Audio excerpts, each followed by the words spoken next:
Marketing yard જૂનાગઢના શાકભાજી ફળફળાદી સબયાર્ડમાં કેરીની સિઝન ખૂબ જ સારી રીતે ચાલી રહી છે. ગત વર્ષની સરખામણીએ આ વખતે કેરીનું ઉત્પાદન પણ સારું છે અને માર્કેટિંગ યાર્ડમાં આવક પણ ખૂબ જ સારા પ્રમાણમાં જળવાઈ રહી છે. ગત વર્ષે જોઈએ તો 6,10,000 બોક્સ જેવી આવક નોંધાઈ હતી. આ વર્ષે જોઈએ તો અત્યાર સુધીમાં 8,07,000 બોક્સની આવક નોંધાઈ ગઈ છે. હજુ પણ કેરીની આવક સતત ચાલુ છે. હજુ પણ અમારી ધારણા છે કે 15 થી 20 દિવસ સુધી કેરી આવશે. જો વરસાદ વહેલો થઈ જાય તો થોડીક વહેલી આવક પૂરી થઈ જશે.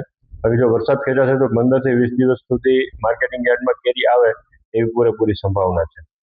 હાલ જોઈએ તો માર્કેટિંગ યાર્ડ જૂનાગઢમાં શાકભાજી અને ફ્રૂટમાં યુઝર ચાર્જ વસૂલાત કરવામાં આવે છે, જે 8,07,000 બોક્સની આવક થઈ છે અને પ્રમાણમાં 17,27,000 રૂપિયાની યુઝર ચાર્જની આવક પણ થઈ છે. આમ જોઈએ તો ગત 2 વર્ષની સરખામણીએ આ વર્ષે જોઈએ તો ખૂબ જ સારા પ્રમાણમાં કેરીની આવક થઈ છે.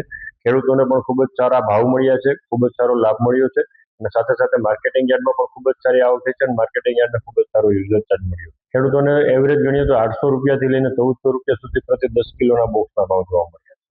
આવક આપણે આખું વર્ષ ખૂબ જ સારી જળવાઈ રહી છે.